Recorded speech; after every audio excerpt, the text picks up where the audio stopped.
So guys, इस video में हम बात करने वाले हैं निफ्टी की वीकली एनालिसिस के बारे में और साथ ही साथ मंडे को इंट्राडे में हमारे क्या लेवल्स रह सकते हैं बाइंग और सेलिंग के।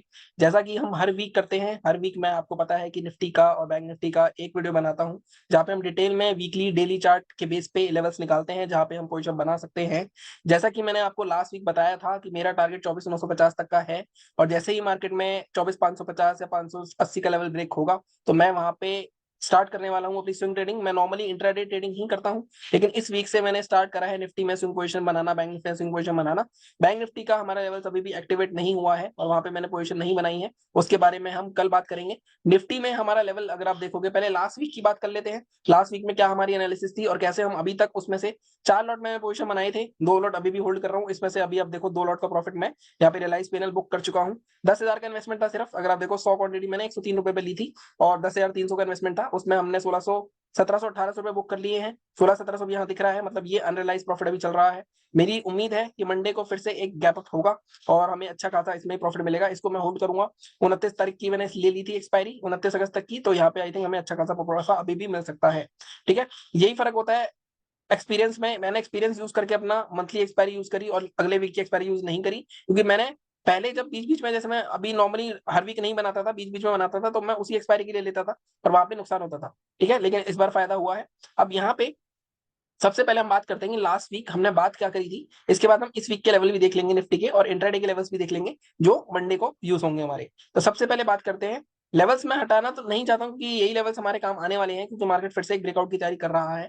बट पहले हम बात कर लेते हैं लास्ट वीक की। अगर आप लास्ट वीक का वीडियो देखोगे, और वीडियो भी मैं आपको एक बार दिखा देता हूँ कि कौन सा वीडियो था वो, क्योंकि काफी लोगों को नहीं पता, काफी लोग जो नए जुड़ेंगे उनको पता होना चाहिए कि हमारा जो चैनल है वो हर वीक एक वीडियो डालता है निफ्टी का और बैंक निफ्टी का। अगर आप देखोगे यहाँ पे ये वाला वीडियो आप देखना, रोड टू 25,000 अगेन, ये मैंने वीडियो डाला था। ऑब्वियसली हमारे थोड़े व्यूज कम हो गए हैं। आई थिंक पहले 400-500 व्यूज आते थे आराम से। आई डोंट नो क्या हुआ है, यूट्यूब का एल्गोरिथम चेंज हुआ है, क्या हुआ है, ये चीज हो रही है। बट कोई बात नहीं, जितने लोग देख रहे हैं उनको फायदा मिल रहा है, मेरे लिए वही काफी है।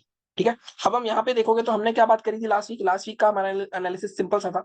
हमने ये बात करी थी कि मार्केट में ये वाला जो जोन था, इस जोन का ये जो रेंज थी, इसका ब्रेकआउट हो गया था। हमने बात की थी डब्ल्यू पैटर्न बन चुका है। जैसे ही मार्केट इसका हाई निकालेगा वैसे ही हम होल्ड कर लेंगे पोजीशन। जैसे ही मार्केट ने हाई निकाला मंडे को ही 4 लॉट में पोजीशन बना ली गई थी। मैं शेयरिंग में करता हूँ एक चीज 50-50% प्रॉफिट के बेस पे, जैसा कि मैंने आपको पहले बताया है। ये मेरा एक्चुअल अकाउंट नहीं है और दूसरा अकाउंट मेरा इंट्राडे वाला अलग है, जिसका मैं डेली आपको प्रॉफिट लॉस दिखाता हूँ। डेली वीडियो आप देखोगे यहाँ पे सारे रिजल्ट, जैसे कल हमें 7500 का लॉस हुआ, परसों 6200 का लॉस हुआ, उससे पहले 18,300 कमाए हमने। तो सब कुछ मैं आपको ट्रांसपेरेंट रखता हूँ, डिटेल रखता हूँ। तो आई थिंक आपको ये अच्छा लगेगा, क्योंकि यही चीज काफी लोगों में मिसिंग है।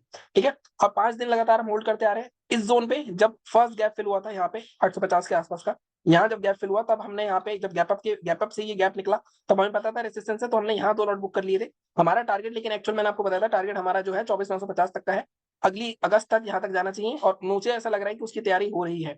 अगर मैं ग्लोबल मार्केट्स देखूं, अगर आप ग्लोबल मार्केट्स देखोगे तो अभी भी आई थिंक कल जो पॉवेल साहब ने बोला उसके बाद अगर देखो 24,948 100 पॉइंट का गैप अप दिखा रहा है, तो मुझे ऐसा लगता है हमारा टारगेट मंडे को आ जाना चाहिए। इसीलिए, बट क्यों हमने चारों लॉट होल्ड नहीं करी, क्योंकि यहाँ पे अगर आप देखो 800 850 जोन, मैं आपको बहुत बार बताया है हमेशा वीडियो में कि निफ्टी का 24, मतलब किसी भी जोन का 800 और 850 का जोन बहुत अच्छा खासा रेसिस्टेंस की तरह काम करता है। अगर आप देखोगे यहाँ पे पहले भी ये रेसिस्टेंस ले चुका था, यहाँ भी रेसिस्टेंस ले चुका था, तो इसके ऊपर ही ओपन हो रहा था। तो कहीं ना कहीं हमें पता था कि यहाँ से नीचे आ सकता है, तो हमने यही गैप अप होते ही बुक कर लिए थे 2 लॉट। ठीक है, उसके बाद 2 लॉट हमने होल्ड करेगी। अगर हमारा एक्चुअल टारगेट आएगा तो हम 10,000 के कैपिटल पे कुछ 6-6,500 रुपए मेरे का टारगेट है कि मैं इतना तो बुक कर ही लूंगा। 60% बुरा नहीं होता है।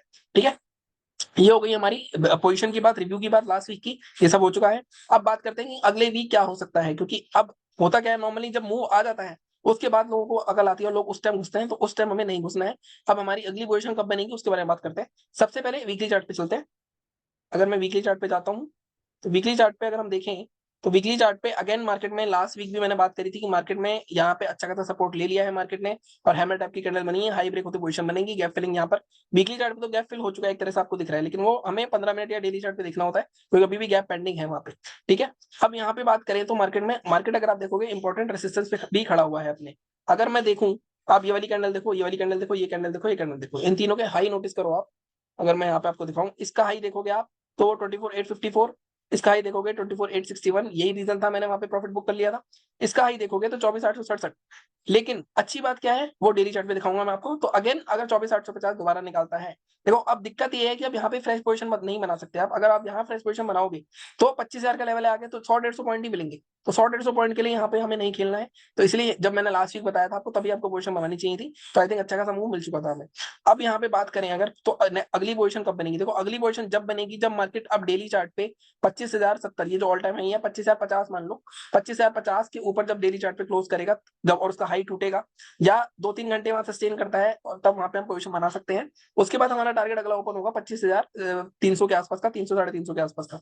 ठीक है, तो अभी कोई पोजीशन नहीं बनेगी, टारगेट आते मैं प्रॉफिट बुक कर लूंगा अपना 25,000 का आता ही, और उसके बाद फिर मैं होल्ड करूंगा 25,040 पे डेली चार्ट पे क्लोज करेगा, तब जाके हम आगे पोजीशन बनाएंगे। ठीक है, बहुत ही सिंपल सी एनालिसिस है। ये हो गया वीकली चार्ट। सेलिंग की पोजीशन कहां बनानी है? सेलिंग वीकली के हिसाब से तो नहीं देख सकते आप, ठीक है, डेली चलना पड़ेगा, इसलिए हमें सिंक करना पड़ेगा। अब आप डेली देखोगे तो डेली में जैसे कि मैंने आपको बताया था लास्ट वीक भी, सेलिंग अगर कोई भी होगी, लास्ट वीक मैंने आपको ये बोला था कि इस जोन के नीचे जब तक नहीं आएगा 24,000 के नीचे। अब अगर आपको सेलिंग करनी है, अब देखो ये जो रेंज बनी है, ये वाली जो रेंज बनी थी जिसके ब्रेकआउट पे हमने बाइंग की पोजीशन बनाई, अब ये रेंज में अगर आप आगे एक्सटेंड करोगे तो ये रेंज एक इंपॉर्टेंट सपोर्ट है। अब ये जोन कितना है? 24,400। तो अब हमारा जो सेलिंग का लेवल है वो एडजस्ट होके, पहले हमारा सेलिंग की पोजीशन का बनाने का लेवल यहाँ था, वो एडजस्ट होकर अब हमारा सेलिंग का लेवल होगा जब तक मार्केट 24,500 के नीचे नहीं आएगा। तो हम इसमें लेवल रखेंगे अपना सेफर साइड 24,380 का, 24,380 भी नहीं, हम 24,400 का लेवल रखेंगे। तो इस जोन के नीचे, क्योंकि ये जोन एक सपोर्ट जोन भी है, तो इस जोन के नीचे जब 30 मिनट्स या 1 घंटा या डेली चार्ट क्लोजिंग करता है, तब तक हम पोजीशन नहीं बनाएंगे, और जब क्लोजिंग करके पोजीशन बना लेंगे, उस केस में अगर इसके नीचे क्लोज हो गया, तब हमारी सेलिंग का टारगेट जो होगा वो 24,000 के आसपास का हो जाएगा। तो 350 पॉइंट यहाँ टारगेट होगा। तो सिंपल है, बाइंग पोजीशन अभी तो नहीं घुस सकते। जब बाइंग पोजीशन जब तक मार्केट 24,050 के ऊपर या 24,070 के ऊपर डेली चार्ट पे क्लोज करेगा, तब पोजीशन बनेंगे। ऊपर की साइड टारगेट ओपन है हमारा, तो यहाँ पे फिर भी हम 300 पॉइंट का टारगेट रखें, 24,300 या 24,350 तक के टारगेट के लिए यहाँ आ जाएंगे। सेलिंग कब होगी? सेलिंग जब 24,400 के नीचे आएगा मार्केट, 24,500 के नीचे भी आ जाएगा, तब जाके 24,000 तक के 50 तक के लेवल हम यहाँ पे रख सकते हैं। तो ये है मेरा प्लान आगे का, कि आगे मेरे को क्या करना है। ठीक है, ये हो गई हमारी एक बात। अब हम बात कर लेते हैं वीकली और डेली का रिव्यू हो गया, पोजीशन हमारा क्लियर हो गया। उसके बाद अब हम बात करनी है इंट्राडे की, तो सबको डिलीट करते हैं, बल्कि डिलीट नहीं, मैं कंट्रोल जेड कर लेता हूं, क्योंकि हमारे जो लेवल्स हैं जो हमने परसों निकाले थे। अभी मैं एक और चीज बताता हूं आपको कि क्यों मुझे ऐसा लग रहा है कि मार्केट अभी और ब्रेकआउट करने वाला है, उसका भी रीजन बताता हूँ। एक बार मैं वापस अपने जो लेवल्स हमने बात करी थी थर्सडे को, क्योंकि हमारे 2 दिन से, वेडनेसडे को करी थी, 2 दिन से हमारे वो लेवल्स एग्जीक्यूट नहीं हो रहे हैं, और कहीं ना कहीं वहां पे अगर हम वही लेवल्स रखते हैं, ये वाले लेवल्स आ गए हमारे, यही लेवल्स है हमारे। ठीक है, अब यहाँ पे मैं आपको इसलिए भी कह रहा हूँ कि ये देखो 2 दिन से मार्केट एक ही जोन में ऑलमोस्ट 50-60 पॉइंट की रेंज में घूम रहा है। अब ये किसी भी साइड ब्रेक हो सकती है, नीचे भी ब्रेक होगी तब भी मैं कॉस्ट टू कॉस्ट या मतलब 10-15 पॉइंट के ऐसे में निकल जाऊंगा, क्योंकि अब मैं लॉस तो नहीं दूंगा उस पोजीशन में भी। ठीक है, लेकिन अगर मार्केट ऊपर जाता है तब हमें अच्छा खासा मूव देखने को मिल जाएगा। मुझे भी, मेरे को उम्मीद भी है, जिस तरह के ग्लोबल मार्केट्स दिखा रहे हैं, सेंटीमेंट दिखा रहे हैं, अगर मार्केट में इस 1-1.5 दिन में कोई न्यूज नहीं आती है। ठीक है, अब हम बात करते हैं इंट्राडे की। इंट्राडे के ये जो लेवल्स मार्क करे हमने वेडनेसडे को करे थे, आप वेडनेसडे का वीडियो जरूर देखना, उसमें आपको पता चल जाएगा कैसे हमने निकाली थी। लेकिन ये दोनों लेवल्स जो हमने निकाले थे अभी तक एक्टिव नहीं हुए हैं, तो इसमें अगर कोई एडजस्टमेंट करनी है वो मैं कर देता हूं। अगर हमें एडजस्टमेंट करनी है, देखो बाइंग के लेवल्स में कोई एडजस्टमेंट नहीं करनी है। बाइंग जैसे ही 875 निकलेगा, आपका 962 तक का टारगेट रहेगा। फर्स्ट टारगेट आपका 923 रहेगा, सेकंड टारगेट 962 रहेगा, और फर्स्ट टारगेट पे हमें आधा प्रॉफिट बुक करना होता है। इंट्राडे के रूल्स मेरे बड़े सिंपल से हैं, 5 मिनट की कैंडल क्लोज करे और हाई ब्रेक करना चाहिए उसका। एक एक्सेप्शन है उसका, 5 मिनट की कैंडल वो 50 से 60 पॉइंट ब्रेक करते हुए नहीं आनी चाहिए, क्योंकि वो ट्रैप होते हैं फिर। ठीक है, तो ये हमारा सिंपल सा रूल है। और सेलिंग करनी है, अब सेलिंग का लेवल मैंने 722 दिया था पहले, अब सेलिंग का लेवल थोड़ा सा एडजस्ट हो सकता है। अब ऐसा क्यों हो सकता है कि मार्केट लगातार 2 बार इस लेवल को हैमर कर चुका है, अगर आप देखो 780, तो इसके नीचे मार्केट में एक जोन मिल सकता है हमें, तो हम सेलिंग का लेवल एडजस्ट कर देते हैं। सेलिंग का लेवल ये होगा हमारा, अब जब ये लो ब्रेक होगा 770, हम 765 का लेवल लेंगे। 765 के नीचे अगर मार्केट आता है, बल्कि नहीं, इसको थोड़ा डिलीट करते हो, क्योंकि यहाँ पे भी अगर आप देखोगे तो ये जोन भी मार्केट में पूरा एक सपोर्ट जोन है। अगर आप देखो यहाँ पे पूरा 750 का। ठीक है, तो हमारा लेवल आई थिंक ठीक है, हम लेवल एडजस्ट नहीं करेंगे, बल्कि इसको 722 की जगह अब थोड़ा सा हम इसको 730-35 कर देंगे। आप यहाँ कर सकते हो, 730 के नीचे शॉर्ट करेंगे, टारगेट हमारे वही रहेंगे यहाँ पे 677, और सेकंड टारगेट हमारा होगा 634 के आसपास का। अगर कोई एग्रेसिव बंदा है जिसको थोड़ा रिस्क लेने की आदत है, तो वो इस जोन के नीचे भी शॉर्ट कर सकता है, 780 के नीचे। ये 50 पॉइंट एक्स्ट्रा मिल जाएंगे उसको। हालांकि 730 के नीचे एक बड़ा फॉल आएगा, क्योंकि वो एक फ्लिप लेवल है। ठीक है, तो ये हो गई हमारी इंट्राडे की एनालिसिस। बाकी यही एनालिसिस है हमारी, बाकी सारे वीडियोस देख सकते हो आप, इंट्राडे के क्या रिजल्ट्स रहते हैं मेरे सारे बताता हूँ मैं। उसके अलावा मिड कैप की एक्सपायरी भी है, तो उसका वीडियो कल मैं बैंक निफ्टी के साथ बना दूंगा। चैनल को इसी तरह सपोर्ट करो, सब्सक्राइब करो। टेलीग्राम चैनल भी मेरा है, जहाँ पे मैं आपको बताता रहता हूँ अपने व्यूज, वो भी ज्वाइन कर सकते हो, डिस्क्रिप्शन में आपको लिंक मिल जाएगा। बाकी मिलता हूँ अगले वीडियो में कल। Thank you so much.